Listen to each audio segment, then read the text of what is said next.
Daniel Carter had spent his entire life fixing cars, barely making enough to keep his small repair shop running. One rainy evening, a luxury car sputtered to a stop in front of his garage. The woman inside, drenched from the storm, looked frustrated but also lost, as if she carried a burden heavier than the broken vehicle. Without hesitation, Daniel helped her, refusing extra payment. To him, kindness wasn't a transaction. It was just the right thing to do.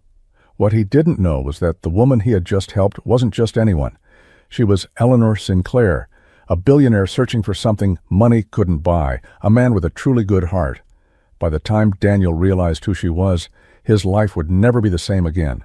Before we dive in, hit that subscribe button and drop a comment. Where in the world are you watching from? The heavy scent of motor oil and rust lingered in the air, mixing with the distant hum of the highway. Daniel Carter stood at the entrance of Carter's garage, wiping the grease from his hands with a tattered rag. His body ached, his muscles stiff from another grueling day under the hood of broken-down cars that their owners could barely afford to fix. The shop, small and worn from years of relentless work, was his father's legacy, a place built not just on repairs, but on trust. But trust didn't pay the bills. Daniel exhaled sharply, rubbing his temple, as he glanced at the stack of overdue notices on his workbench. Rent was past due. The electricity bill loomed over him like a ticking time bomb. He had turned down a quick payday just this morning, refusing to overcharge a struggling single mom who had come in with a busted radiator. "Just patch it up, Daniel. I can't afford a new one," she had pleaded, her voice thick with exhaustion. And so he had. No charge. Again.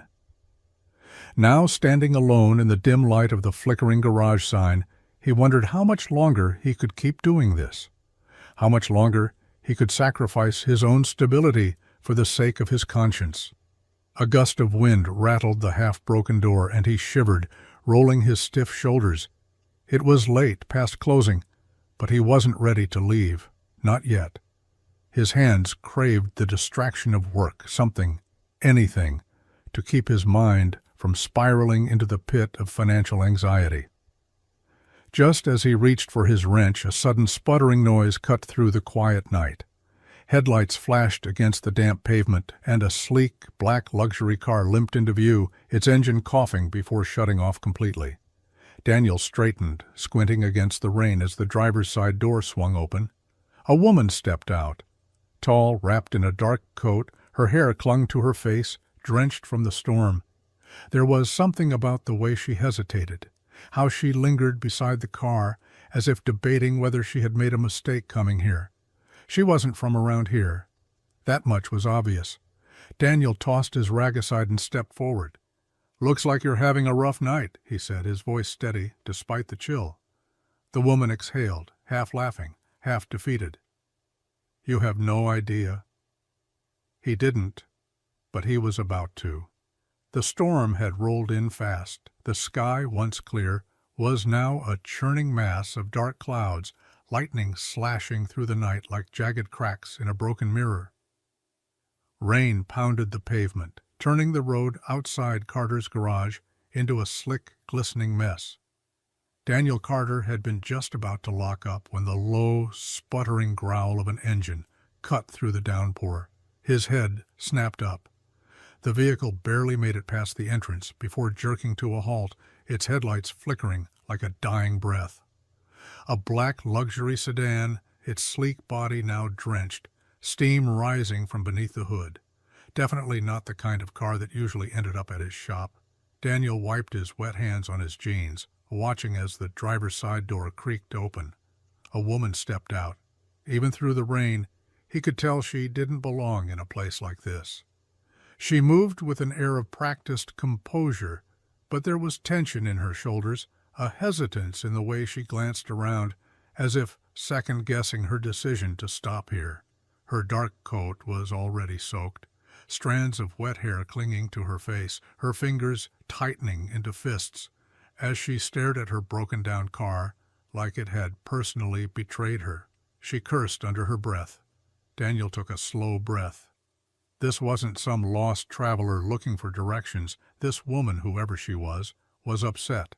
Not just frustrated at the car, but something deeper, something that had nothing to do with the storm. He stepped forward, careful not to startle her. "Looks like you're having a rough night." She turned, eyes locking onto his. They were sharp, assessing, but beneath them was exhaustion, as if she'd been carrying a weight too heavy for too long. "You have no idea," she murmured, barely audible over the rain. Daniel nodded toward the car. "Pop the hood. Let's see what we're dealing with." For a moment she hesitated. Then, with a reluctant sigh, she reached inside and pulled the lever. The latch clicked. Daniel stepped closer, rain drenching his shirt as he lifted the hood and peered inside. Steam rose, the engine hissing in protest. Whatever this woman had been running from, her car had finally decided it wasn't going to take her any further. And judging by the way she wrapped her arms around herself, staring blankly at the night, she wasn't sure if she wanted to keep going either. Rain dripped from Daniel's hair as he peered into the engine bay, his trained eyes scanning the tangle of metal, wires, and hoses. Even through the thick steam rising from the engine, he spotted the issue within seconds. Something simple, something that should have been caught before the car ever hit the road. A cracked radiator hose, leaking just enough coolant to send the whole system into panic mode. Nothing catastrophic, nothing that couldn't be patched up. He exhaled, wiping the water from his face with the back of his hand before glancing at the woman. She stood stiffly beside the car, arms crossed, her gaze distant. She wasn't shivering, but he could see the way her fingers flexed against her coat, as if she was trying to hold something in. He didn't ask. Whatever had her out here in the middle of a storm, whatever weight she carried, it wasn't his business. "You're lucky," he finally said, straightening. "Could have been worse. Hose is cracked, probably been leaking slow for a while. I can patch it up enough to get you where you need to go."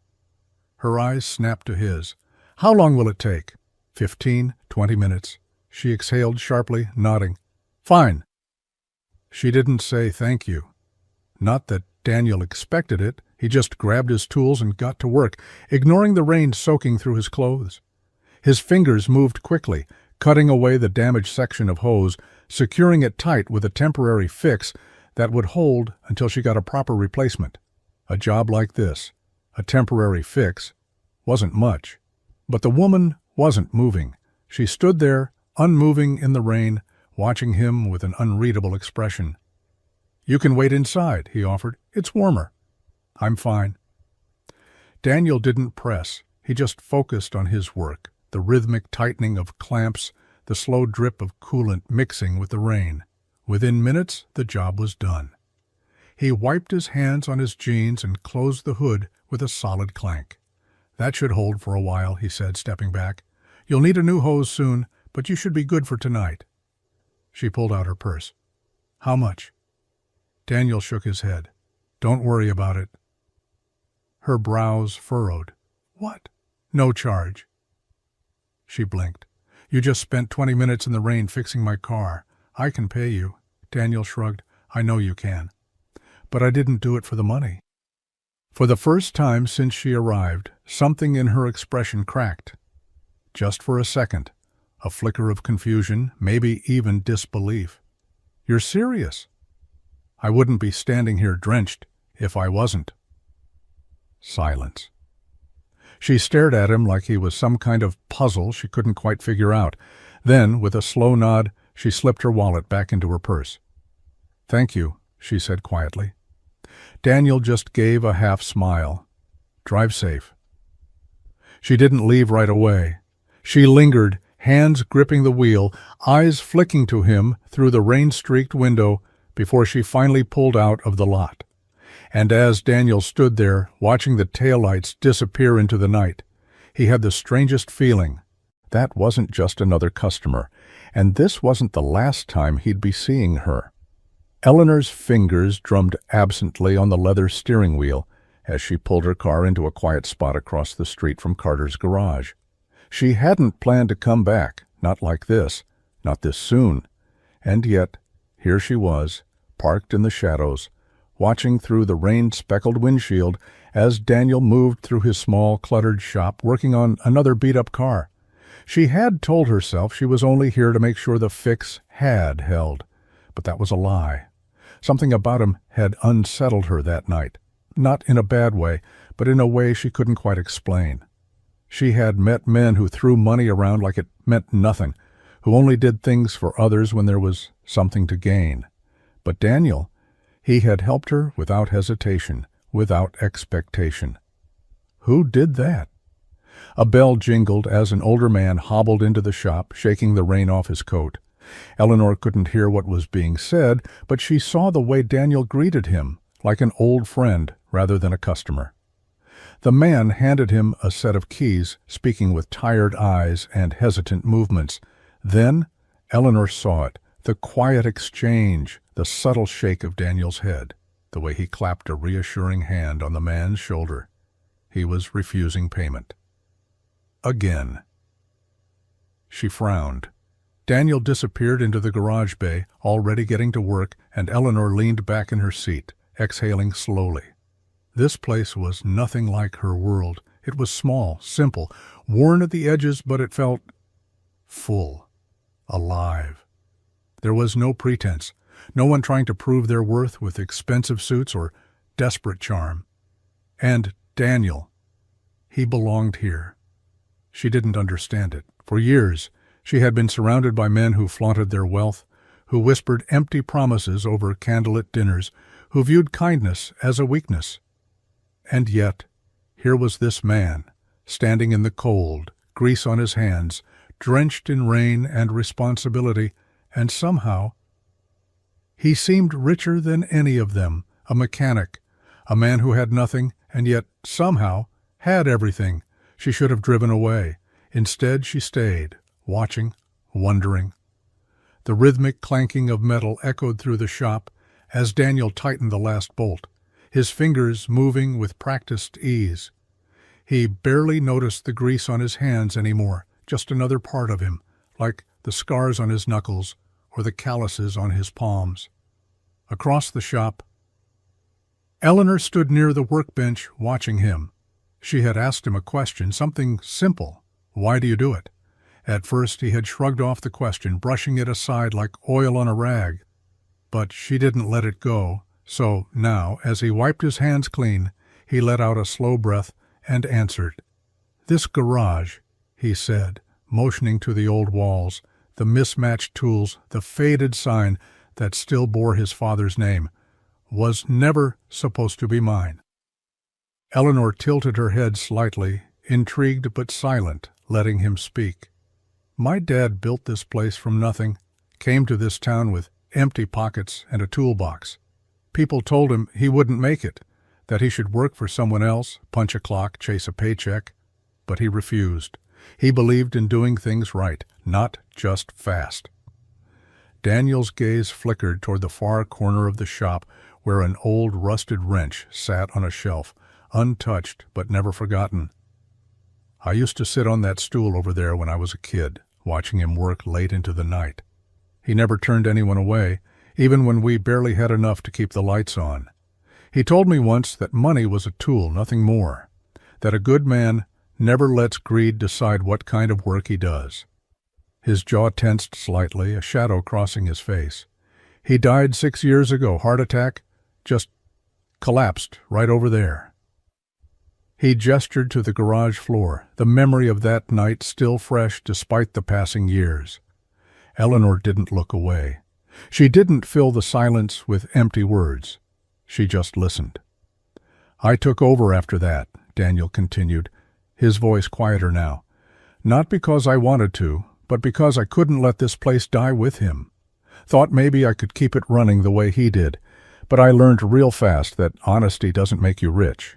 He gave a dry, humorless chuckle. "I've had chances, big ones, to sell out, charge more than I should, cut corners, squeeze every last dollar out of the people who walk through that door. But if I did that, I wouldn't be honoring him. I'd be destroying everything he built." Eleanor's expression was unreadable, but something in her eyes softened. "So yeah," Daniel said, exhaling sharply, "that's why I do it. Not because it's easy, not because it makes sense, but because some things are worth more than money. For a long moment she didn't respond. Then finally she said, "That's rare." Daniel gave a small, tired smile. "Yeah, I'm starting to figure that out." The city lights blurred into streaks of gold and red as Eleanor drove through the quiet streets, her hands tight on the wheel. The rain had stopped, leaving the pavement slick and reflective, mirroring the thoughts spinning inside her head. She should have been focused on the meeting she had tomorrow, the contracts waiting for her signature, the billion-dollar deals that demanded her attention. But all she could think about was the mechanic. Daniel Carter. It made no sense. Men in her world didn't work with their hands. They didn't spend their nights covered in grease, turning wrenches, fixing things because it was the right thing to do instead of the profitable thing to do. The people she knew, men who wore tailored suits and sat in glass offices, never did anything without an angle. And yet, Daniel had refused her money. Even now, hours later, she felt the weight of that moment, the way he had just shrugged, brushing off her attempt to pay him like it meant nothing, as if her money, her power, held no value to him. She had never met anyone like that before. Her fingers drummed against the leather steering wheel as she pulled into the underground parking garage of her building, a towering structure of steel and glass that screamed success. The security guard nodded as she passed, but she barely noticed. Inside the elevator, she caught her reflection in the mirrored walls, poised, polished, unreadable, the same look she had perfected for years. But for the first time in a long time, she felt unsettled. Inside her penthouse, floor-to-ceiling windows showcased the skyline, a view people paid millions for, but to Eleanor, it just felt empty. She slipped off her coat, draping it over the back of a chair, then poured herself a drink, swirling the amber liquid in the glass. What was it about that man? She could forget about him, move on. He was just a mechanic in a small-town garage, a man who had no idea who she really was. And yet, something told her that wasn't the last time she would see him. Something told her she wasn't ready to walk away just yet. The boardroom was silent save for the faint ticking of the antique clock mounted on the wall. Eleanor sat at the head of the long glass table, a sea of executives on either side of her, all waiting for her verdict on the proposal in front of her. The numbers were good, the projections promising. A multi-million-dollar deal that, once signed, would increase their reach, solidify their dominance in yet another sector. But Eleanor wasn't paying attention. She was nodding at the right moments, her expression unreadable, her voice steady. But in the back of her mind, all she could see was grease-stained hands, a quiet strength in stormy blue eyes, and the stubborn integrity of a man who refused money like it meant nothing. "Miss Sinclair?" She blinked, her focus snapping back to the present. The room was waiting, expecting her signature. "Proceed," she said smoothly, reaching for her pen and signing the papers with practiced ease. The executives exchanged pleased glances, satisfied that their CEO was, as always, in control. As the meeting adjourned, Eleanor stood, gathering her things, but before she could step out, her assistant, Caroline, was already by her side. "Your schedule is packed for the next 2 weeks," Caroline started, flipping through her tablet. "You have the investor dinner tonight, then back-to-back meetings tomorrow, followed by— I need you to find someone." Eleanor's voice was calm, but there was an edge to it. Caroline stopped, lifted her gaze. "Who?" "A mechanic." Caroline blinked, thrown for the first time in years. Sorry, did you say a mechanic?" "Yes." Eleanor kept walking, leading them through the marble-floored hallway. "His name is Daniel Carter. He owns a small garage on the outskirts of town. I want to know everything about him." Caroline hesitated, then quickly jotted notes. "Are we talking a standard background check or—" "Discreet," Eleanor said, stepping into the elevator, her tone leaving no room for discussion. "I just want to understand him, who he is, what he values, how a man like that still exists." Caroline studied her boss carefully. Eleanor Sinclair was known for being calculated, precise. She never wasted time on anything that didn't serve a purpose, and yet there was something different in her expression now, a flicker of curiosity, or maybe something more. Caroline simply nodded. "I'll take care of it." Eleanor didn't respond, only exhaled as the elevator doors slid shut. She had spent years surrounded by the best money could buy, luxury, power, influence, yet, somehow, none of it intrigued her the way that mechanic did, and she intended to find out why. The black sedan rolled up to Carter's garage in the early evening, its engine humming smoothly as it came to a stop in the same spot where it had broken down just nights ago. This time there was no storm, no frantic desperation, just a calculated decision and a woman determined to get answers. Eleanor hesitated, fingers resting lightly on the wheel. She had rehearsed this moment in her mind, played out every possible scenario. She told herself this was just another business assessment, no different from analyzing a potential investment or vetting a partnership.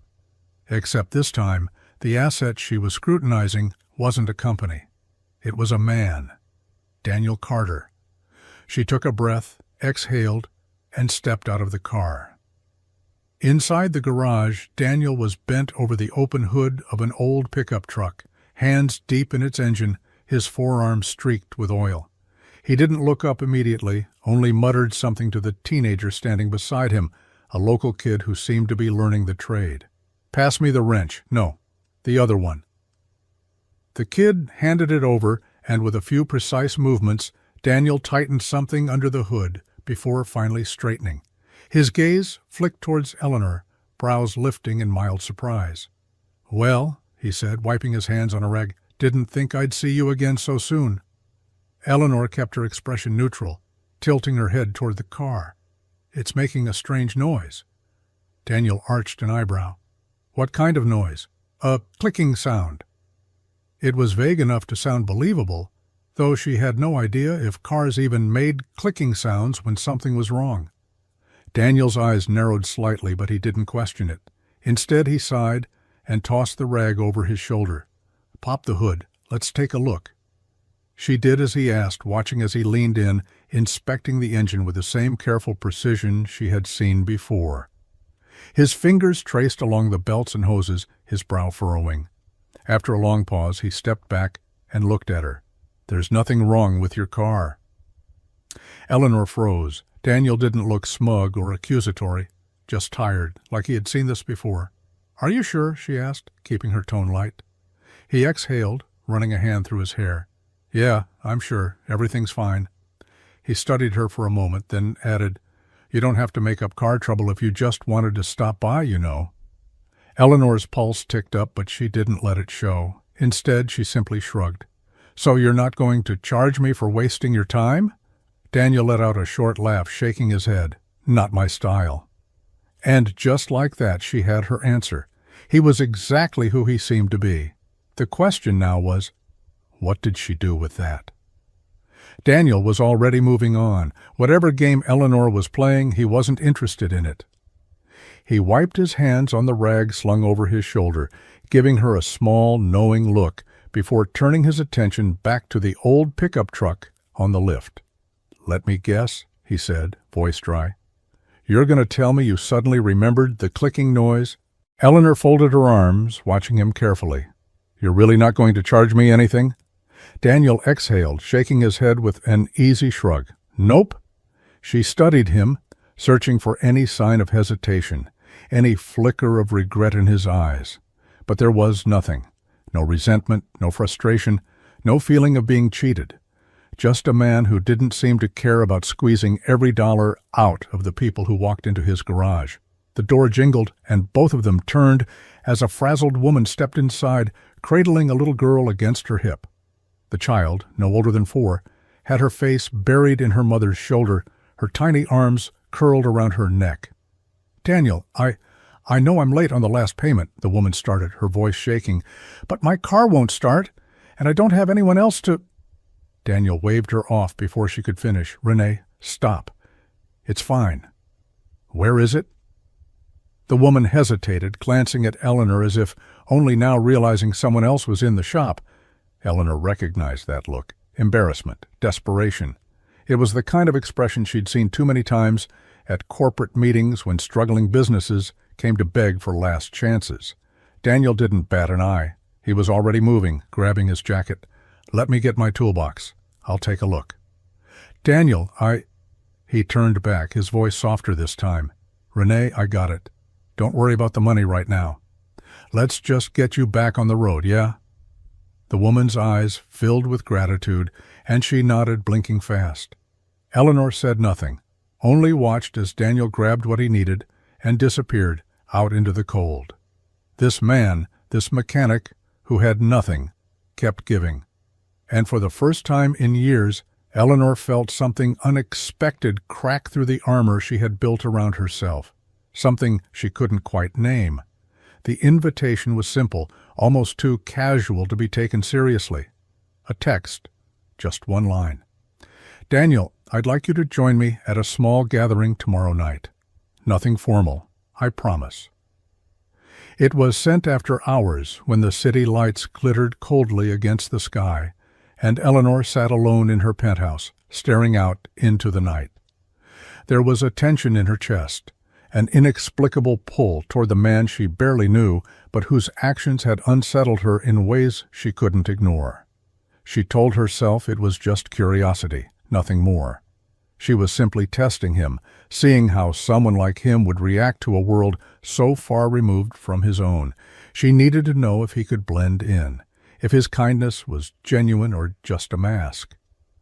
The next evening, Daniel walked into the venue, and the moment he crossed the threshold, he felt it.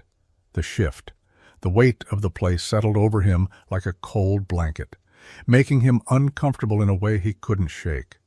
The grand hall was nothing like the garage. Here, everything gleamed. Polished floors, towering chandeliers, art on every wall that cost more than he made in a year. The laughter of the elite swirled around him, their voices rising above the hum of string music, their smiles too practiced, too perfect. But Daniel wasn't here for the art or the lavish setting. He was here for her.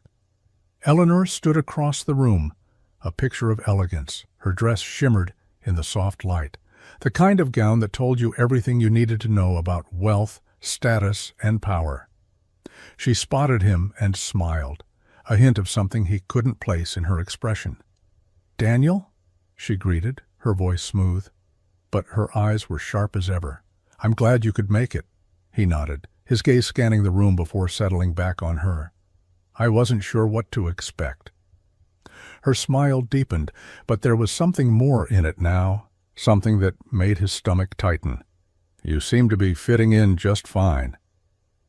He raised an eyebrow, glancing at the guests around them.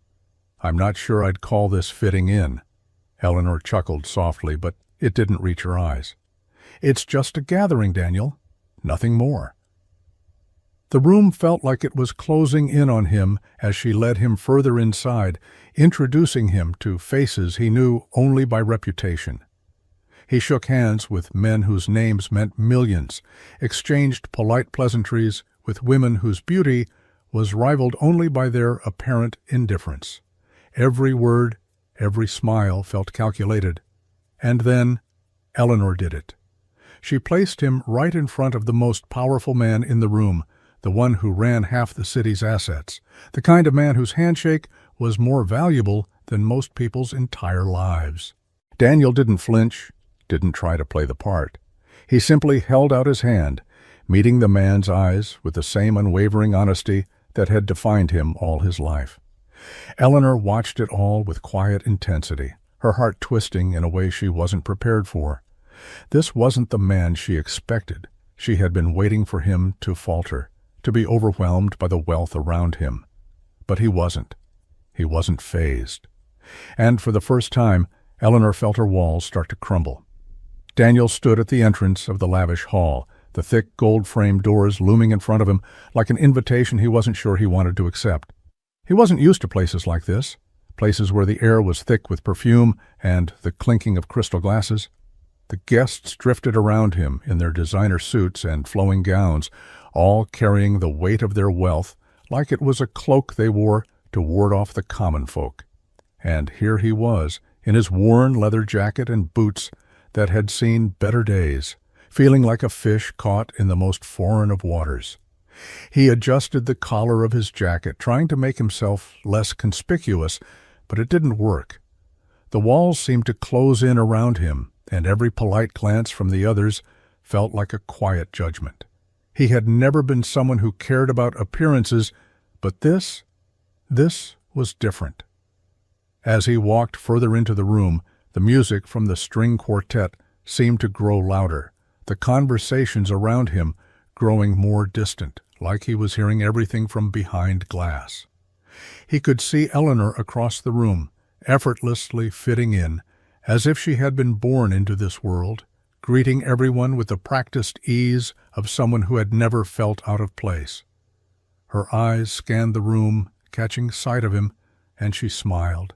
She was beautiful, poised, completely in control. And here he was, a mechanic with grease under his nails, wondering why he ever agreed to this. "Daniel," she called out, her voice pulling him back to reality. She waved him over with a slight tilt of her head, her smile never faltering. He walked over, trying to keep his movements smooth, but it felt like his every step was too heavy, too loud. As he approached her, he could see the small crowd gathered around her, all wearing expressions that hovered somewhere between polite interest and quiet disdain. The tension in his chest tightened.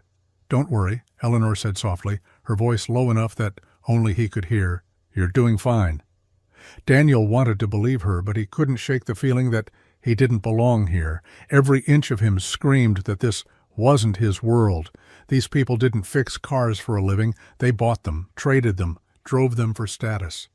He wasn't even sure if they understood what it meant to work with your hands, to get your nails dirty in the name of survival. "So," one of the men beside Eleanor said, his voice dripping with arrogance as he gave Daniel an appraising look, "what exactly do you do again?" Daniel didn't flinch, but the question hit him like a slap.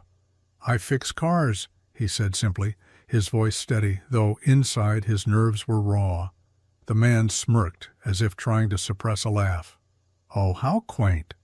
Eleanor shot the man a look, her smile faltering for just a moment, before turning back to Daniel. "Ignore him. Come, meet the others."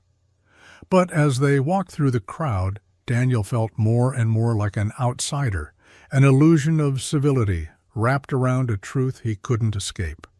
He didn't belong here. And deep down, he knew Eleanor wasn't trying to change that. She was testing it.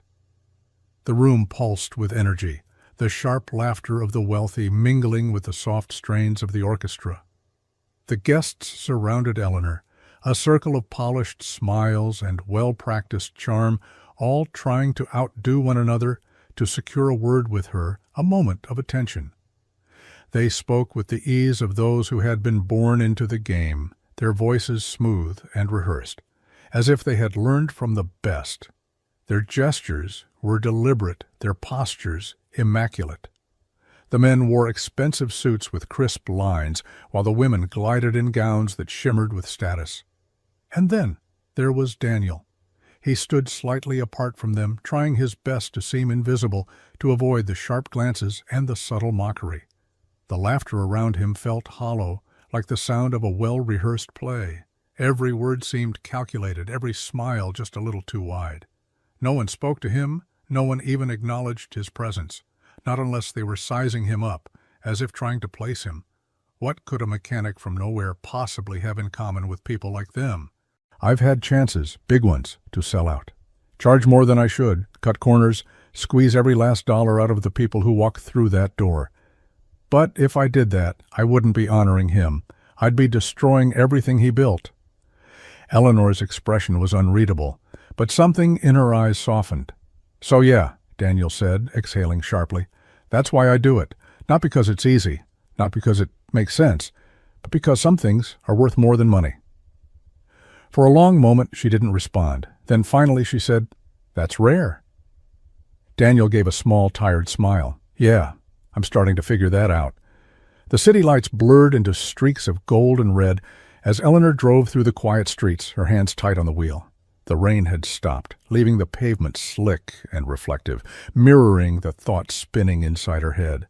She should have been focused on the meeting she had tomorrow, the contracts waiting for her signature, the billion-dollar deals that demanded her attention. But all she could think about was the mechanic, Daniel Carter. It made no sense. Men in her world didn't work with their hands. They didn't spend their nights covered in grease, turning wrenches, fixing things because it was the right thing to do instead of the profitable thing to do. The people she knew, men who wore tailored suits and sat in glass offices, never did anything without an angle. And yet, Daniel had refused her money. Even now, hours later, she felt the weight of that moment. The way he had just shrugged, brushing off her attempt to pay him like it meant nothing. As if her money, her power, held no value to him. She had never met anyone like that before. Her fingers drummed against the leather steering wheel as she pulled into the underground parking garage of her building, a towering structure of steel and glass that screamed success. The security guard nodded as she passed, but she barely noticed. Inside the elevator, she caught her reflection in the mirrored walls, poised, polished, unreadable. The same look she had perfected for years. But for the first time in a long time, she felt unsettled. Inside her penthouse, floor-to-ceiling windows showcased the skyline, a view people paid millions for. But to Eleanor, it just felt empty. She slipped off her coat, draping it over the back of a chair, then poured herself a drink, swirling the amber liquid in the glass. What was it about that man? She could forget about him, move on. He was just a mechanic in a small-town garage, a man who had no idea who she really was. And yet, something told her that wasn't the last time she would see him. Something told her she wasn't ready to walk away just yet. The boardroom was silent, save for the faint ticking of the antique clock mounted on the wall. Eleanor sat at the head of the long glass table, a sea of executives on either side of her, all waiting for her verdict on the proposal in front of her. The numbers were good, the projections promising. A multi-million-dollar deal that, once signed, would increase their reach, solidify their dominance in yet another sector. But Eleanor wasn't paying attention. She was nodding at the right moments, her expression unreadable, her voice steady. But in the back of her mind, all she could see was grease-stained hands, a quiet strength in stormy blue eyes, and the stubborn integrity of a man who refused money like it meant nothing. "Miss Sinclair?" She blinked, her focus snapping back to the present. The room was waiting, expecting her signature. "Proceed," she said smoothly, reaching for her pen and signing the papers with practiced ease. The executives exchanged pleased glances, satisfied that their CEO was, as always, in control. As the meeting adjourned, Eleanor stood, gathering her things, but before she could step out, her assistant, Caroline, was already by her side. "Your schedule is packed for the next 2 weeks," Caroline started, flipping through her tablet. "You have the investor dinner tonight, then back-to-back meetings tomorrow, followed by, I need you to find someone." Eleanor's voice was calm, but there was an edge to it. Caroline stopped, lifted her gaze. "Who?" "A mechanic." Caroline blinked, thrown for the first time in years. Sorry, did you say a mechanic?" "Yes." Eleanor kept walking, leading them through the marble-floored hallway. "His name is Daniel Carter. He owns a small garage on the outskirts of town. I want to know everything about him." Eleanor was at the center of it all, handling each conversation with the ease of someone who had been born for this world. The men around her leaned in too close, their words smooth but sharp, eager to charm her with their status, their wealth. They didn't know what to make of Daniel standing there awkwardly on the fringes. They didn't know how to place him. Daniel watched them from a distance. He could see the subtle flexing of power, the way they spoke of business deals as if they were casual banter, the way they measured each word, each glance, each moment of attention like it was currency. But Eleanor was different. Her eyes met his across the room, and for a second the noise of the crowd faded. There was something there, something she wasn't sharing with anyone else. She wasn't like them, and that realization hit him harder than he expected. Her smile faltered for just a second before she quickly masked it with another calculated laugh, turning back to the circle of men who were now crowding her space even more. Daniel's fingers tightened around his drink, but he didn't move. He didn't have to. He knew exactly what was happening. This was a world built on masks and games, a world where status was everything and kindness was a liability. He wasn't here to play that game. He wasn't here for their approval. And yet, as he watched her laugh, watched her slip back into their world of pretenses, a tight knot formed in his chest. He couldn't ignore the feeling that she was slowly slipping away, drawn back into a world that didn't need him. He felt out of place again, like a man who didn't belong in a room full of people who had never once questioned their own privilege. But he didn't flinch. He wouldn't. He wasn't the one who needed to change. Daniel stood near the edge of the group, feeling more and more like an intruder with every passing minute. The air in the room was thick with arrogance, as the wealthy men and women of the elite circle spoke in tones that dripped with entitlement, discussing luxury properties, yachts, and investments, as though those were the only things that mattered. Eleanor was still at the center, surrounded by suitors eager to win her favor, their smiles too wide, their laughter too loud. One of them, a man Daniel had seen earlier but hadn't spoken to, approached him with a smirk that immediately made Daniel uneasy. "So, Daniel," the man began, his voice smooth and dripping with condescension. "You're the mechanic, right?" Daniel glanced up from his drink, his eyebrows narrowing slightly. He had already had enough of the pretentious conversations, the way people spoke as though the world revolved around their wealth. But there was something different about the way this man spoke, something challenging. "Yeah," Daniel replied, his voice steady, though his fists clenched by his sides. "That's right." The man chuckled, his eyes flicking up and down Daniel's figure, taking in his worn clothes, the calluses on his hands, the faint dirt still clinging to his fingertips. "You know, it's fascinating," the man continued, leaning in just a little too close, "how people like you find their way into circles like this. Tell me, Daniel, do you really think you have anything in common with the kind of people Eleanor surrounds herself with? Or are you just here for the free drinks and hors d'oeuvres?" The words stung, but Daniel didn't flinch. He looked the man dead in the eyes, refusing to be intimidated by the sneer on his face. "I'm not here for your approval," Daniel said quietly, his tone cool, controlled. "I'm not here for anyone's approval." The man's smirk faltered for a moment, but he quickly regained his composure. "I'm just curious, that's all. You must be so out of your depth, coming to an event like this." Daniel didn't back down. Instead, he met the man's gaze, unwavering. "I'm not out of my depth. I'm just not pretending to be something I'm not." The man's eyes flickered with surprise, his arrogance momentarily cracked. He wasn't used to being challenged, especially by someone who wasn't part of his world. But Daniel wasn't intimidated.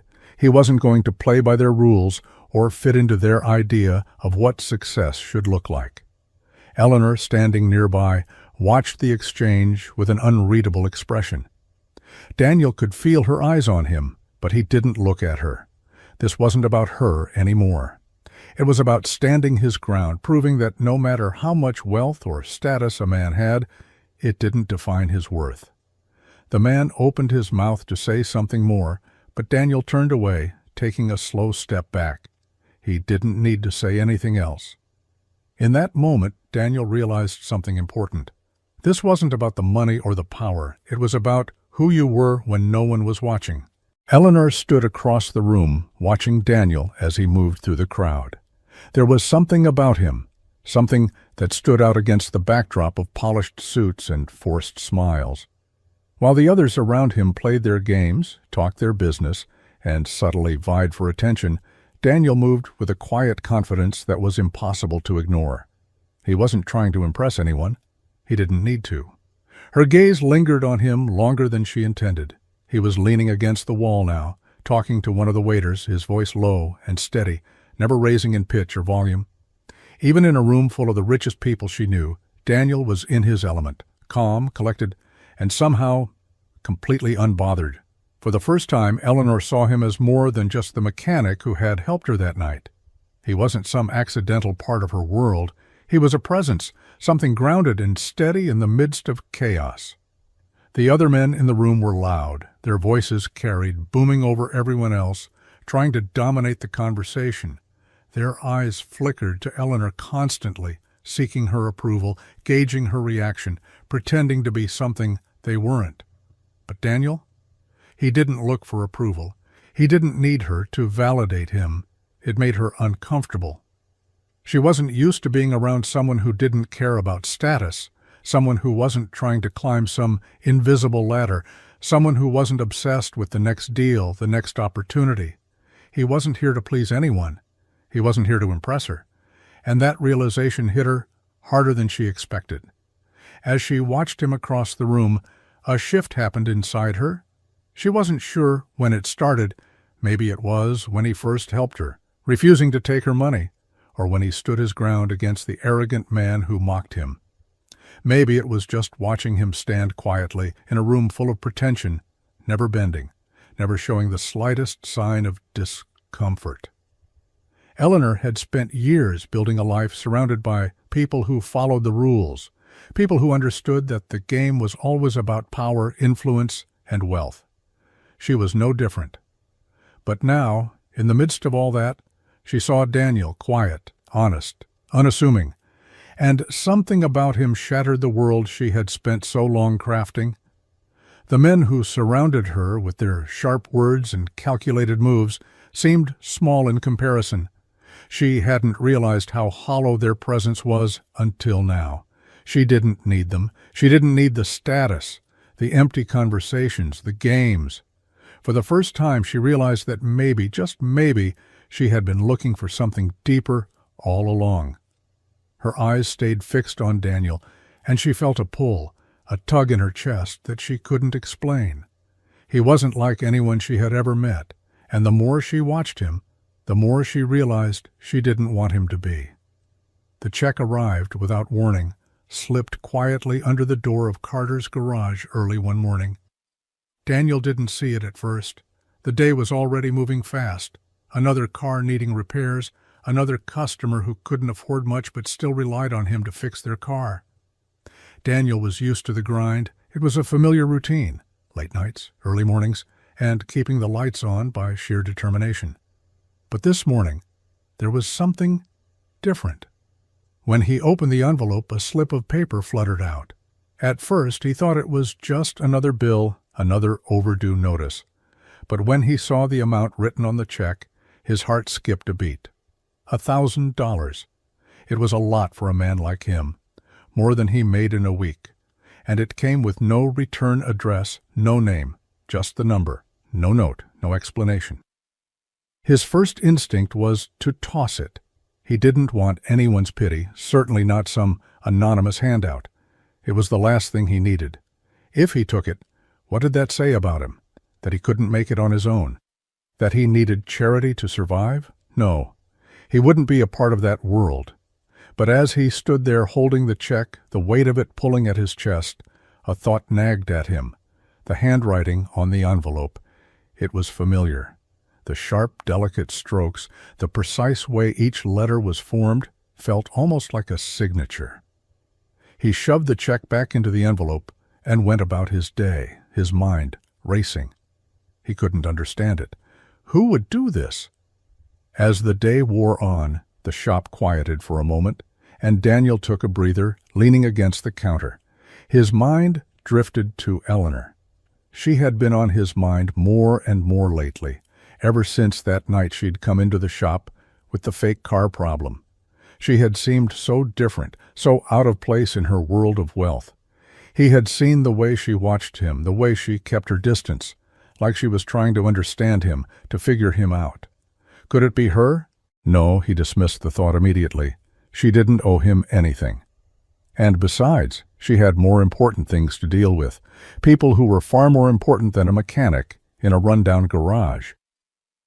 That night, when the shop closed, Daniel sat at the desk, staring at the check again. Something inside him broke. It wasn't the money that bothered him. It was the idea that someone saw him as someone who needed saving, someone who couldn't make it on his own. He couldn't accept it. He wouldn't. The next morning he took the check, drove to the local bank, and deposited it. The amount didn't matter. What mattered was that he could get by without it. That was the life he wanted. Hard work, no handouts, just sweat and determination. But deep down, as he walked back to the garage, he couldn't shake the thought of who had given it to him. And for the first time, he felt a strange sense of confusion, like he was caught between two worlds. Maybe he wasn't the only one with something to prove. The air in Carter's garage was thick with the familiar smell of motor oil and grease as Daniel worked on yet another car that had seen better days. The hum of the small fan in the corner did little to cool the heat that clung to him, but it was nothing new. Another long day, another repair, another promise made to someone who could barely afford it. But there was something gnawing at the back of his mind, something he couldn't shake. It had started with that strange check, the anonymous gift that still left him with a sense of unease. He had refused it, of course. He didn't need charity. He didn't want charity. But as the days passed and he kept seeing Eleanor's face, her polite, distant smile, he couldn't ignore the feeling that there was more to her than she let on. She had come into his life too suddenly. That night when her car broke down, when she looked at him with those eyes, too much like she was studying him, measuring him for something he couldn't figure out. And since then, she had come back to the shop, always with an excuse, this time a loose belt, that time a strange noise. Yet every time she seemed to need something, more than just her car fixed. At first he had dismissed it. She was just a rich woman trying to blend in with the people who could never truly understand her world. But now, the small doubts were starting to creep in, like a shadow in the corner of his mind that he couldn't chase away. Why did she keep coming back? Was she really just another customer, or was there something else behind her interest in him? He had caught her watching him a few times, a look in her eyes that wasn't just curiosity. It was something more, something deeper. Maybe it was guilt, maybe pity, maybe something he couldn't place. But whatever it was, it unsettled him. His fingers gripped the wrench tighter, the weight of his suspicions pressing against him.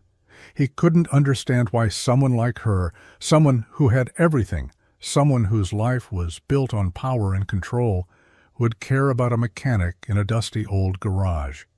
The thought stayed with him all night, haunting him. Maybe she wasn't the person he thought she was. Maybe she was testing him, seeing if he was worthy of something he couldn't even understand. And then there was the gift, the check. It felt wrong, like a test he hadn't agreed to take. The idea that someone, especially someone like her, would look at him and think he needed help, it didn't sit well with him. The doubts were growing, and they were suffocating him. Every glance from her felt like another challenge he didn't know how to face. He couldn't keep denying it. Eleanor Sinclair was playing a game, and he wasn't sure he even knew the rules.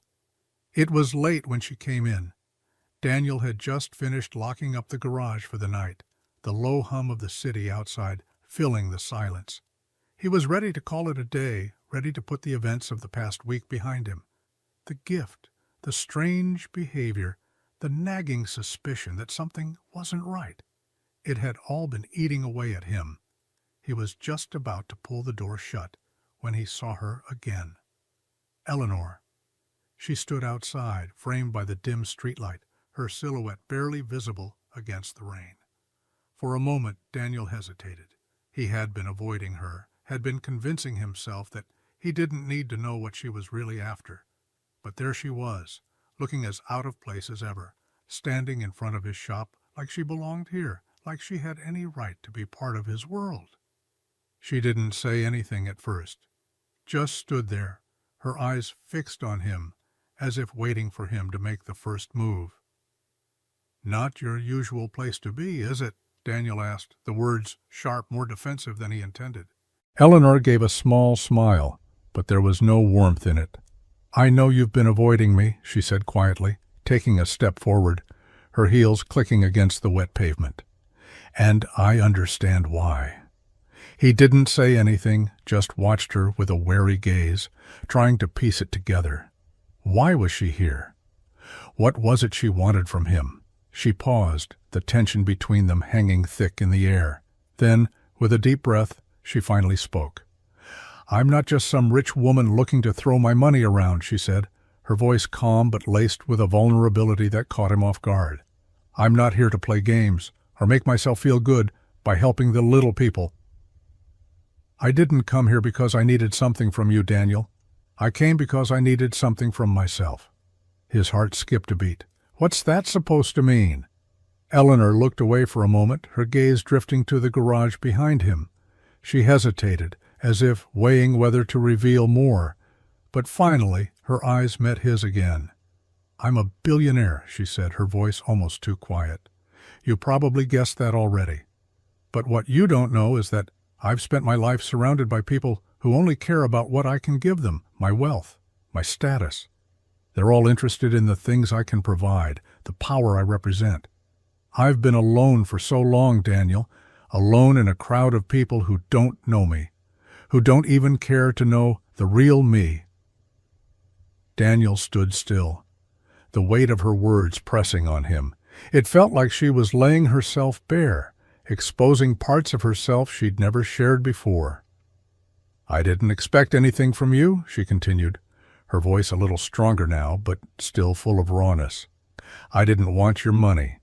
I just wanted to see someone who could look at me like I was something more than just a name, someone who didn't care about my bank account or what I could do for them. I needed to see if there was anyone left who could see me for who I am, not what I have." Daniel's chest tightened. For a moment, he didn't know what to say. All the walls he had built around himself, all the doubts, all the anger, it crumbled in an instant, and he felt the raw vulnerability in her words. "I'm sorry," she whispered, the apology hanging heavy between them. "I should have been honest with you sooner." Daniel looked at her, at the woman who had appeared out of nowhere, shattering everything he thought he knew. She wasn't some rich woman looking to test him. She was just lost. And for the first time he realized that maybe he wasn't the only one trying to find something real. Daniel stood frozen, the rain beginning to fall heavier now, as Eleanor's words hung in the air like a weight he couldn't shake off. A billionaire, alone in a world of people who only saw the money. It sounded real enough, but everything about it felt off. She had been watching him, testing him all along. The gift, the subtle questions, the way she'd come back time after time, it all added up now, and it made him feel like a pawn in some game he hadn't agreed to play. He took a slow step back, trying to breathe through the confusion, the anger rising in him like a tidal wave. She had looked at him with those eyes, like she saw something in him that no one else could, and maybe for a moment he believed it. But now, as the rain soaked through his jacket, he could see it clearly. Eleanor had never been honest with him. She hadn't come to him out of kindness. She'd come because she was curious, because she wanted to see if he would bend to the weight of her world. "You used me," he finally said, his voice thick with disbelief. "All this time you just wanted to see if I'd fall for it, if I'd fall for you." Eleanor's face twisted in a flash of pain, but it was gone almost immediately, replaced by a defensive calm. "Daniel, that's not what I—" "No!" he cut her off, his anger bubbling over now. "You don't get to do this. You don't get to walk into my life, make me feel like I matter, only to pull the rug out from under me when it's convenient for you."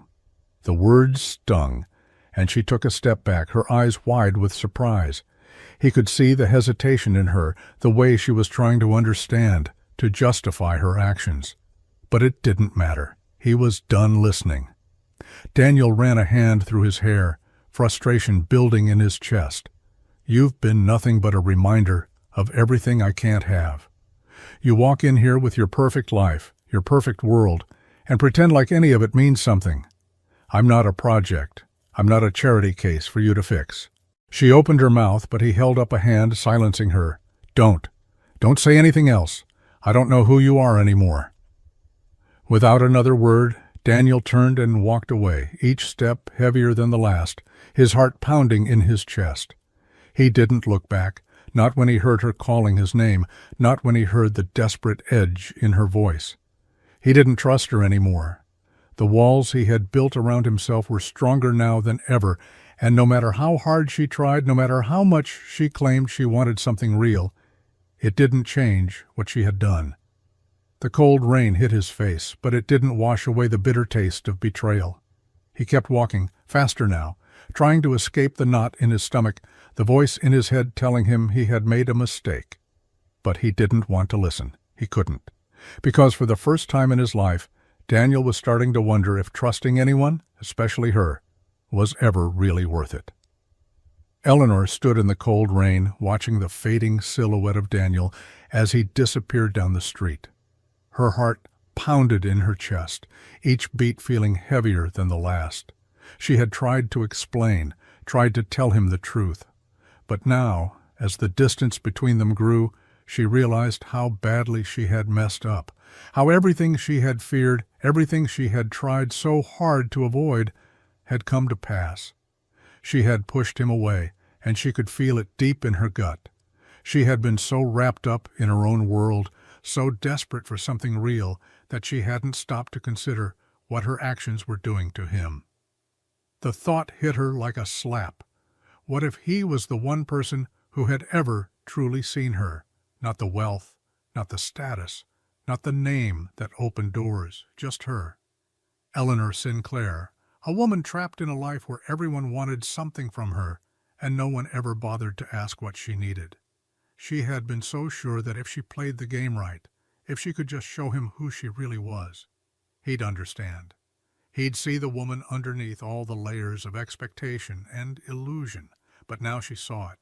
He had been honest with her from the start. He never wanted anything from her. He just wanted to know her. And she had turned that into a test, a challenge to be won. And now it was too late. The sting of the realization cut deeper than any insult or rejection she had ever faced. She wasn't just losing him as a man in her life. She was losing the only person who had ever treated her like she was worth more than just what she could give. She had spent so much time pretending, hiding behind the walls of her wealth, that she hadn't stopped to think about how it made her seem, how it made him feel. She had seen his hesitation, his discomfort in her world, but instead of giving him space, she had pushed him further, trying to prove something she wasn't even sure of. She glanced at the garage, now dark and empty, the only light coming from the faint glow of the street lamp. A place he had worked so hard to build, a place where he felt valued, where he belonged. She had thought her world could somehow fit into his, but in the end, it had only alienated him. Eleanor took a deep breath, the cold air stinging her lungs. She had lost him, and in the silence that followed, she realized that the price of her games, her tests, had been far too high.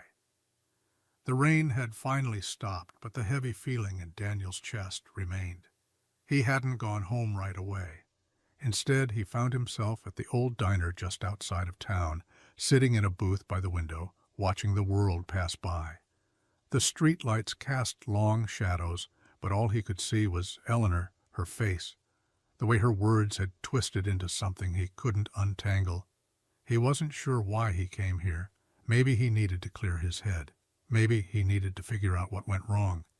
He hadn't even realized how long he'd been sitting there until he heard the familiar sound of the doorbell jingling.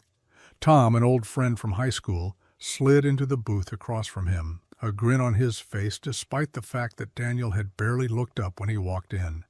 Tom was one of the few people Daniel still talked to from his past, a guy who knew him before the garage, before all the years of hard work and failed attempts to make something of himself. "Well, if it isn't the elusive Daniel Carter," Tom said, pulling off his jacket. "What's got you looking like someone stole your last wrench?" Daniel didn't smile. He just stared at his coffee cup, swirling the liquid absent-mindedly. "It's nothing." Tom didn't buy it. Come on. I know you. You don't look like nothing. What happened? For a moment, Daniel hesitated, then leaned back in his seat, letting out a long breath. He glanced out the window again, but the streets weren't what he was seeing. He saw Eleanor, her face, her eyes, the way she had tried to explain herself, and yet he still didn't understand. I met someone, Daniel began, his voice rough. A woman. She seemed real, you know? But I was wrong. She was just like the rest of them. Tom raised an eyebrow. What do you mean like the rest of them? You've never cared about that stuff. I know, Daniel said, his hands tightening into fists. But she made me believe that maybe I could have something more, something real.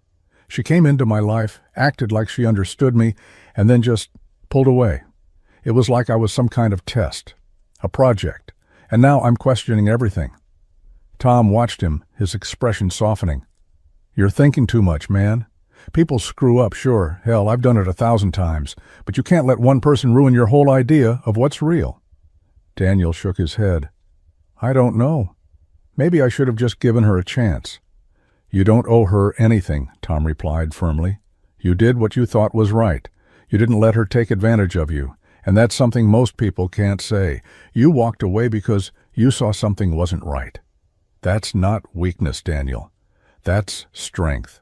Daniel didn't say anything for a long time. Tom's words settled in the silence, slowly creeping into his mind, unraveling the knot of frustration that had built up in his chest. Maybe, Daniel muttered, more to himself than to Tom, but I still don't know if it was the right choice. Tom leaned forward, his eyes serious. You don't have to have all the answers, Daniel. Sometimes the right choice isn't about figuring everything out. It's about trusting yourself to make it through. You made the decision that felt right for you, and that's all that matters. Daniel didn't respond immediately. He just sat there, absorbing the weight of his friend's words. For the first time in days, he felt a small sliver of clarity. He had made the choice. It was his to live with. Maybe, just maybe, he didn't need to understand everything right away. The sound of the rain tapping against his window was the only noise that filled the small apartment. Daniel sat at the kitchen table, the empty coffee cup in front of him, a reminder of how little he had slept. It had been days since he walked away from her, days since he left Carter's garage with the weight of everything she had said pressing down on him. He tried to shake it off, but the confusion, the anger, the hurt, it lingered. He didn't regret leaving, but it still didn't feel right. He hadn't expected to hear from her again. After all, what could she possibly say now? There was nothing she could do to change the way things had ended. He had made his decision, and it was final. But then there was a knock at the door. At first, Daniel ignored it, thinking it was the wind, a branch tapping against the window, anything but the reality that someone might actually be standing there. When the knock came again, louder this time here, he stood up, his heart racing before he even reached the door. He opened it, and there she was. Eleanor. Her hair was wet, her clothes soaked through, the rain still falling heavily behind her, but her expression was different. No pretenses, no walls, just raw, unguarded vulnerability. Daniel, she started, her voice cracking just slightly. She took a breath before she continued. I've been trying to figure out how to make this right, how to fix what I broke. But I've realized something. She stepped inside before he could say anything, her eyes never leaving his. I don't need to fix anything. I just need to be honest with you. No tests, no games. I've been playing them my whole life. And I thought maybe, just maybe, you'd be different. I thought if I tried hard enough, I could make you see me for who I am, not just the person I'm forced to be. But I was wrong. I was afraid to let anyone in, because all I've ever known is people who wanted something from me. Daniel stood frozen, the words hitting him like a wave, overwhelming and painful, but real. She wasn't asking for forgiveness, not yet, but there was something in her eyes, something that told him she was trying to give him what he had always wanted, honesty. I don't need you to save me, Daniel, she said softly. I don't need you to prove that I'm worth anything. But I do need you to know who I am, what I am. Not the wealth, not the name, just me." The silence between them stretched on, each second pulling at the fragile thread that still connected them. Daniel felt the weight of her words, felt the truth in them, and for the first time he could see the woman beneath the polished surface, beneath the walls she had built. He wasn't sure if he could forgive her yet, but in that moment he realized something important. She was finally seeing him for who he was too, not just the mechanic, not just the man who fixed cars, but the person who had walked away, who had chosen his own integrity over the chance for something more. "I'm sorry," she whispered, taking a step forward, her voice almost lost in the silence. "I know I hurt you, but I'm here now. No more games, just me." Daniel's breath caught in his throat. He looked at her, really looked at her, for the first time, and in that moment, he realized that maybe, just maybe, there was a chance for something real after all. Eleanor sat in her car, parked across from Carter's garage, the engine turned off, the dim interior light casting shadows on her face. She had told herself she'd come up with something big, some grand gesture that would prove to Daniel how serious she was. But as she sat there, staring at the small, familiar shop, she realized that no amount of wealth, no grand gestures or expensive gifts could ever fix what she had broken. What she needed to offer wasn't something she could buy. She couldn't fix this with money. She had already tried that, hadn't she? The check, the gifts. Everything had felt wrong because they weren't what he needed. He didn't want her money, her status, or anything she could offer in a box tied with a ribbon. He needed something real. And that was exactly what she hadn't given him. She was tired of hiding behind the walls of her world, tired of pretending she had all the answers when, deep down, she was just as lost as he was. So, for once, she decided to take the risk, to lay down her defenses and offer something that had nothing to do with her wealth. Eleanor got out of the car and walked across the rain-slicked pavement, her shoes splashing through the puddles. But she didn't care. She wasn't here to be perfect. She wasn't here to be someone she wasn't. She was just here to be honest. She stepped into the garage, the faint glow of the overhead lights casting a soft halo around her as Daniel looked up from under the hood of a car. His eyes widened when he saw her, his face betraying surprise, maybe even a little confusion. "You came back," he said, his voice low, cautious. "I came back because I need you to know something," she replied, her voice steady but the words heavier than she expected. "I didn't come here to buy your trust. I didn't come here to fix everything with the things I can throw money at. What I want to give you, Daniel, is time, my time, and my trust, because I see you now, really see you." Daniel didn't move, didn't say anything at first. He just looked at her, like he was trying to read her. She stood there, waiting, letting the silence stretch between them. "I'm not asking for you to forgive me," she continued, the words coming out more softly now, more vulnerable. "I'm not asking you to forget what I've done, but I need you to know that I'm here for the right reasons. For once, I'm not hiding, not behind my name, not behind my wealth. Just me, just who I am, and who I want to be with you." The quiet in the garage thickened, the noise of the world outside fading into the background. Daniel didn't say anything for a long while, but his eyes softened, the harshness from before gone, replaced with something else, something uncertain but real. He finally spoke, his voice rough. "You've been playing a dangerous game, Eleanor." "I know," she said, stepping closer, her heart pounding in her chest. "And I've lost.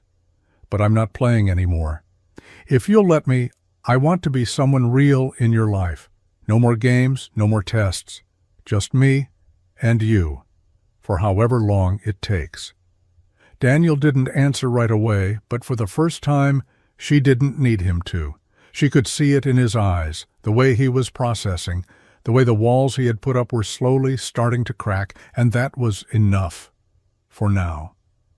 The rain had stopped, but the air still carried the weight of it, thick and heavy, as Eleanor stood in the doorway of Carter's garage, watching Daniel work. He was bent over an old engine, his hands moving with the kind of ease that only came from years of experience. There was something magnetic about the way he moved, quiet, purposeful, confident. But there was also something worn about him, something that spoke to long hours and hard decisions. She had seen it before in the faces of people who were used to fighting for every scrap of success they had earned. She had come here to offer him something more than just money. But she had to be careful. She couldn't just throw it at him. She couldn't expect him to accept what he didn't want or need. "Daniel," she called, stepping into the shop, her voice soft but firm enough to make him pause. His head snapped up, and for a moment his eyes locked with hers, filled with the quiet tension that had lingered between them for days. "What do you want, Eleanor?" he asked, his voice laced with caution. He was still wary of her, and she didn't blame him. After everything that had happened, after the games she had played, she had no right to expect his trust. But she wasn't here to play games anymore. "I've been thinking about this a lot," she said, walking toward him slowly. "And I realized something.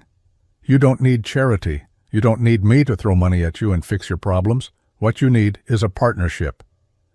Daniel's expression didn't change, but he set the wrench down on the workbench, his brow furrowing slightly. "A partnership?" "Yes," she nodded, her voice steady. "I want to help you grow this place, your shop, your business, but I don't want to take away your independence. I don't want to change what you've built. You've done it on your own, and I respect that. But I also know that with the right resources, with a little push, you could make this place something bigger than just a garage in a small town." He looked at her, his skepticism clear, but there was no anger in his eyes, just wariness.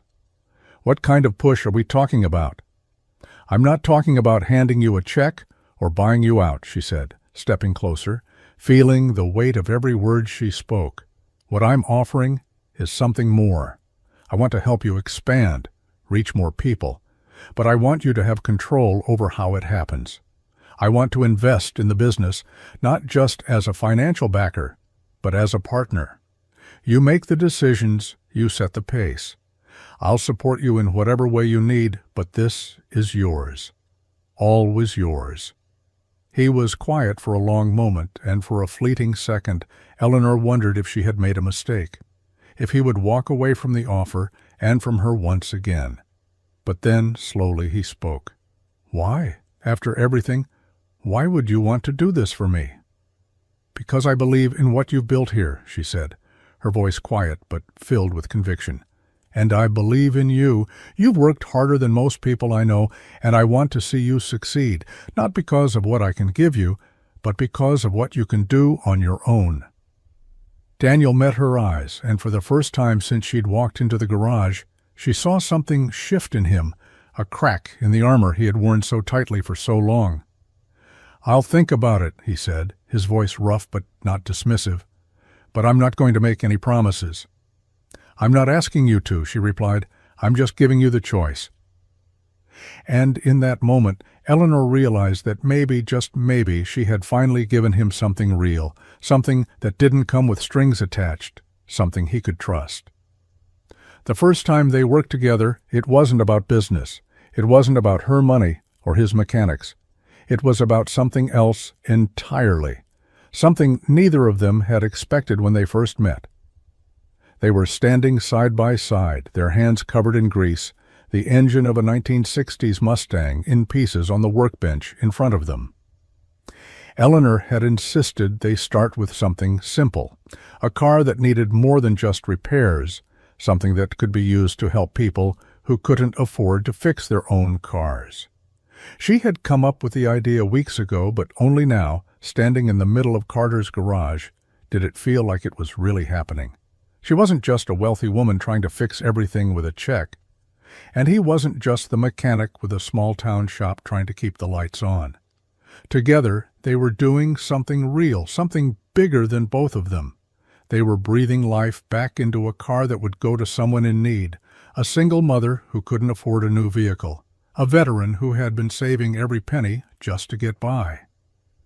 As they worked side by side, Daniel caught sight of Eleanor's hands as they carefully placed a new part into the engine. Her fingers were delicate, but there was a strength to the way she moved, something that felt grounded, like she wasn't trying to escape or prove anything. She was here, in this moment with him, not trying to impress or change anything, just working. "What made you want to do this?" Daniel asked, his voice breaking the silence between them. "You've got money, you've got a name. You could have just written a check and been done with it."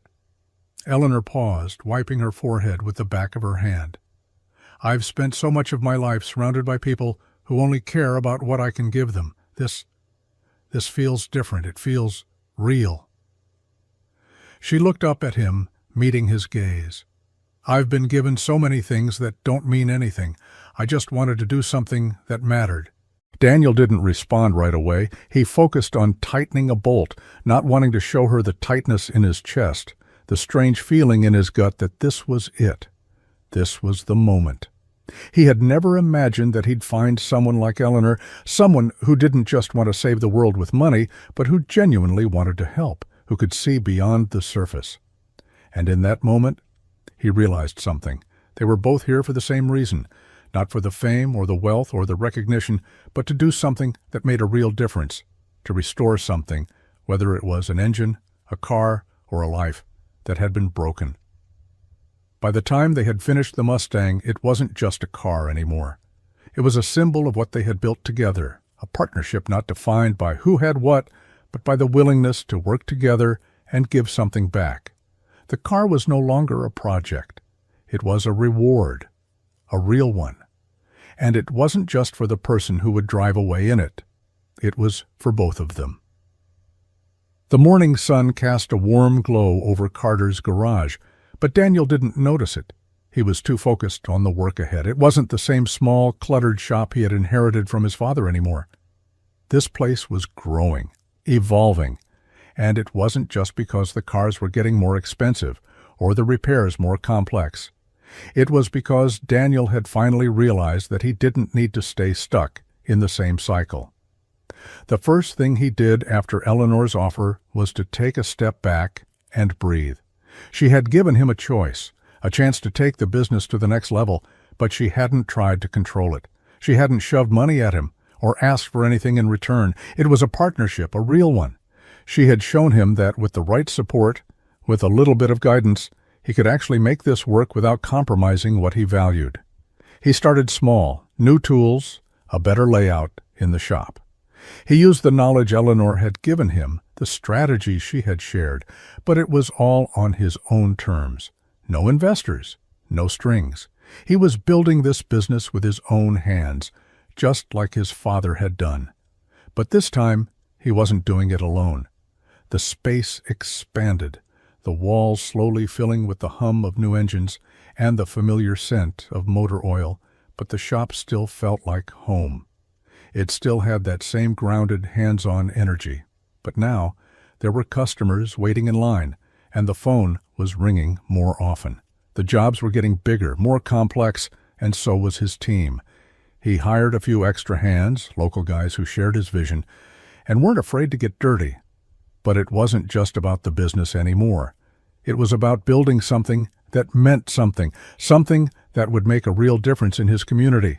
They started working on projects that weren't just about profit, but about giving back, fixing cars for those who couldn't afford it, helping families, veterans, single parents. The work was hard, but it was fulfilling in a way that Daniel had never known before.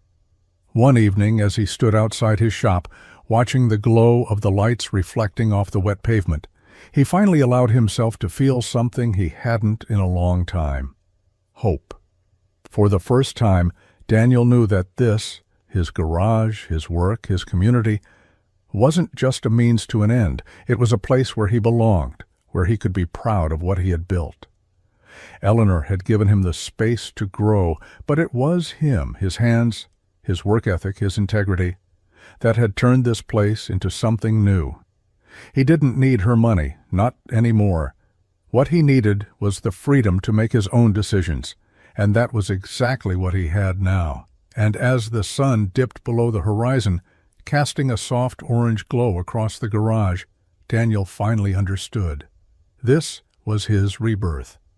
And it wasn't just about a business. It was about him.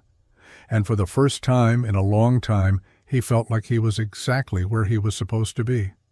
The shop was quieter now, the hum of engines and clanking tools replaced by the soft rustle of paper and the occasional quiet conversation between Daniel and his crew. The work had become routine in a way that felt good, steady, and fulfilling, but there was more to it now. More than just repairs, more than just the cars that came and went. Eleanor had become a constant presence, not just as a business partner, but as something more. It wasn't the flashy dinners or the high-end events anymore. It wasn't about the suits or the name tags. Their time together had moved beyond all of that. What mattered now was the shared silence between them as they worked on an engine together, the quiet understanding that passed between them when words weren't necessary. Eleanor had come to the garage every chance she got, not because she had to, but because she wanted to. She was there not with her wealth, but with her presence. There were no expectations, no pretense, just her. A simple pair of gloves, and the same determination in her eyes that Daniel saw in his own reflection every morning. One evening, after they had wrapped up a long day, she lingered by the back of the shop, looking over the progress they had made. The space had grown, yes, but so had they. Their partnership had become something solid, built not on anything she could offer financially, but on trust, respect, and a shared understanding of what it meant to work hard for something that mattered. "You know," Daniel said, wiping his hands on a rag as he joined her, "when I first started this, I didn't think much would ever change. I thought this place was just going to be the same old thing. But it's different now." Eleanor turned to him, her eyes soft but intense. "I think it's different because you've made it different. You've given it life again." He smiled, a rare, genuine smile that reached his eyes. "I didn't do it alone." There was a pause, and for a moment they just stood there together, the weight of everything they had been through and built between them settling in the air. There was no need for fancy words, no need to dress up what was already so clearly understood. "I never thought I could have something like this," Eleanor said quietly, her voice almost lost in the soft breeze. "I've always been surrounded by people who wanted something from me, and I've spent so much time trying to protect myself, I forgot what it felt like to just be, to just work for something because it's worth it." Daniel reached out, placing a hand on her shoulder, grounding her in that moment. "You don't have to protect yourself anymore, not here." She smiled, her hand resting over his, a silent acknowledgement of everything they had shared. For the first time in a long time, Eleanor didn't feel like she had to prove anything. And for Daniel, the walls he'd built around himself had finally started to come down. They were no longer two separate worlds trying to collide. They were one, built on something real, something stronger than any status or money could provide. They didn't need anything else. Not anymore. Eleanor sat on the worn couch in the back office of Carter's garage, the glow of the single desk lamp casting a soft light on the cluttered room. The air was thick with the smell of oil and metal, but it didn't feel like work today. Today, it felt like home. She had spent so much of her life running from the idea of needing someone, believing that love and connection could be bought, that she could surround herself with people who would appreciate her for her status, her wealth, her power. But none of it had ever been enough. It had taken time, more time than she was willing to admit, to realize what she had been doing wrong. She thought she could buy affection, buy understanding, buy what she had never felt as a child, as a woman growing up in a world that only cared about appearances. She had been taught to believe that love was something to be earned with the right price. But standing in the quiet of the garage, looking around at the place Daniel had built, she saw it for what it really was. None of it had ever mattered. Daniel had never wanted anything from her, no money, no favors, no recognition. He had given her his trust, his time, and in return, he had let her in. Not because she was Eleanor Sinclair, but because she was simply Eleanor. She looked up when she heard him step into the room, the soft sound of his boots on the floor, the quiet hum of the garage, still buzzing faintly in the background. He was covered in grease and sweat, but there was something different about him now, something that hadn't been there when they first met. She realized then that it wasn't just his work that had changed, it was their connection. He had cracked open something inside her that she hadn't known was closed. "Everything all right?" he asked, his voice steady, warm, and always there when she needed it. She nodded, feeling the weight of her own thoughts, the walls she had built around herself, slowly crumbling. "Yeah," she said softly, her voice almost a whisper. I've been thinking. About everything." Daniel set the toolbox down on the desk, watching her carefully, his expression unreadable, but kind. He didn't push her. He never did. "I've spent so much time trying to protect myself," she continued, her voice catching slightly. "I thought if I kept everything perfect, if I kept the money and the status, people would love me for the right reasons. But all it ever did was make me feel more alone." Daniel walked over and sat down next to her, close but not too close. His presence was steady, comforting. "You don't have to protect yourself from me," he said simply, his words cutting through the noise in her mind like a thread, pulling everything back into place. "I don't care about your money. I never did." Eleanor felt a lump in her throat, a mix of relief and regret. She had kept herself at arm's length for so long, afraid that if she allowed someone to love her, they would only love the version of her that she had created. But Daniel, with all his quiet strength and authenticity, had seen through it.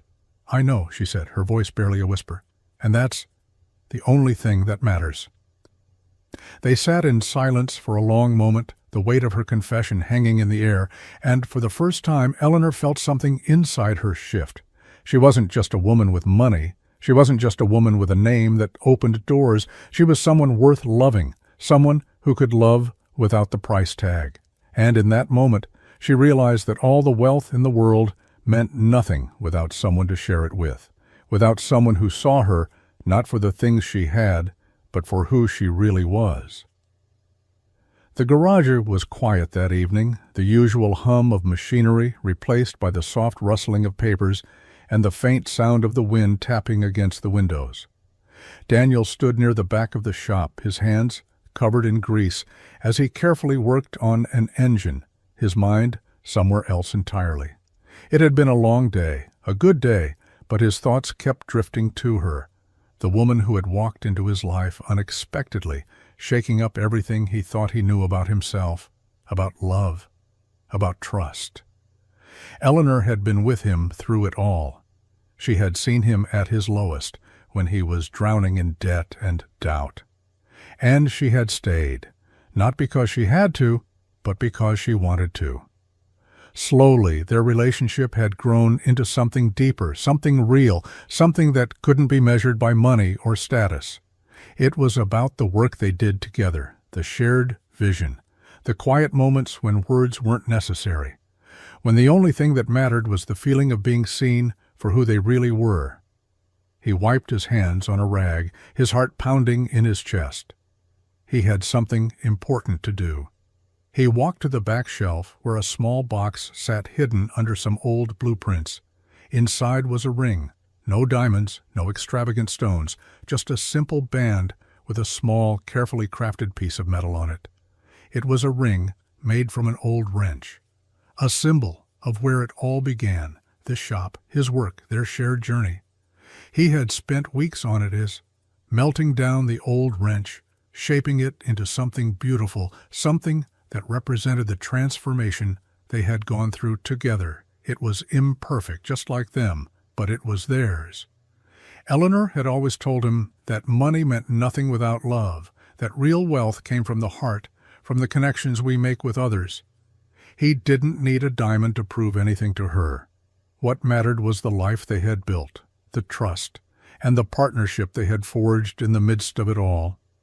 He walked to the front of the shop, the ring heavy in his pocket. Eleanor was sitting on the stool near the counter, staring out at the now empty street, her expression distant. For a moment, Daniel just watched her, the woman who had become his rock, his equal. "I've been thinking," he started, his voice quieter than he intended. Eleanor looked up, her eyes softening when they met his. She knew something was coming. "About us," he continued, walking toward her slowly. "About everything we've been through, everything we've built. And I've realized something." Her breath caught, and she stood up, her expression unreadable. "I don't have much to offer," he said, his voice steady but filled with emotion. "But I have this." He pulled the ring from his pocket, holding it out to her. "This is us. Everything we've done, everything we've been through, and everything we will be." Eleanor looked at the ring, her fingers tracing the rough edges, the symbol of their journey. She didn't say anything at first, just stared at it, as if trying to make sense of the simple yet profound gesture. "Will you marry me?" he asked, his voice barely a whisper. For a long moment there was silence, and then, slowly, Eleanor reached for the ring, her eyes glistening. "Yes," she said softly. "Yes, Daniel. 1,000 times, yes." And in that moment, as they stood together in the same garage where their journey had begun, Daniel realized that it wasn't the size of the ring that mattered. It was the meaning behind it, the love, the trust, and the life they had built together.